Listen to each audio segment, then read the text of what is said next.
Regardless of how dramatic the events of 1954 seemed in terms of their ultimate impact on rock and roll, they had little effect on pop music. Although insouciant R&B and nascent rock and roll were beginning to make their mark, 50s pop was still 50s pop. The most popular songs of the year were Little Things Mean a Lot, Yellow Rose of Texas, Love is a Mini Splendid Thing, and one rock and roll song, Shaboom. But by then, the concept of most popular song was beginning to become outmoded, based as it was in the Tin Pan Alley era, when singers were viewed as song sellers more than artists in their own right. The music trade magazines ran weekly sheet music charts, and individual songs were recorded by any number of singers. Because few singers wrote their own material, they depended on publishers to provide songs. Of course, publishers welcomed competing versions of a song since, theoretically, they would earn more money on royalties. So, it made perfect sense for Billboard to favorably review Elvis Presley's Milk Cow Blues Boogie by commenting, "The guy sells all the way." What most people didn't yet realize was that rock and roll was not about selling and reselling the same old standards.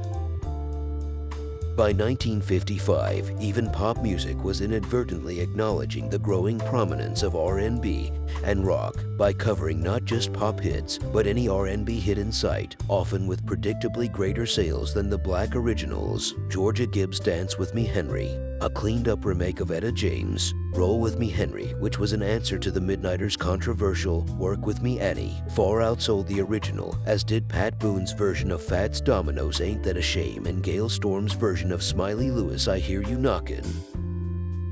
At one point, R&B singer Laverne Baker unsuccessfully petitioned Congress to ban the note-for-note copying of R&B originals, and some radio stations enacted policies banning the playing of duplicate covers of R&B songs.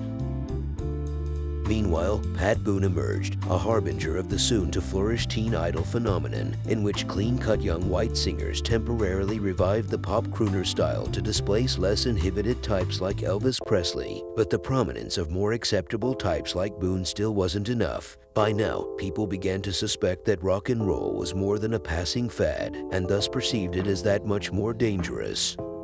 Editorials in Catholic periodicals in Boston and Chicago protesting off-color R&B records prompted the formation of record censorship boards in those cities. Bridgeport and New Haven, Connecticut, banned rock and roll dances altogether. Broadcast Music Inc., which licenses songs and recordings for public performance and broadcast, announced a spring offensive against vulgar and offensive lyrics in songs.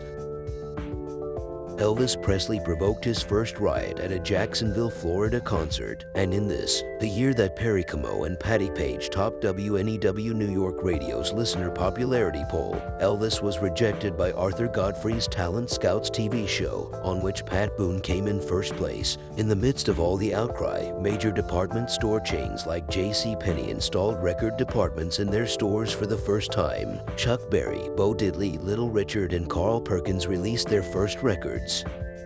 Rock and roll package tours proliferated around the country, and when Bill Haley's Rock Around the Clock entered the British pop chart, rock started becoming America's biggest cultural export. And finally, on May 17th, what may have been the first pro-rock and roll demonstration took place at Princeton University in New Jersey when one student began blaring Rock Around the Clock out of his dorm window. Other students followed suit, and at midnight dozens of students paraded across the campus chanting the song. But things weren't as revolutionary as we might like to believe. It all ended when the college dean awoke, came out, and told all the kids to go back to sleep. They did. Tune into our next video to know what happened in 1956 when Elvis hit the scene big time. Also, check out our reels, which showcase every significant date in rock music history.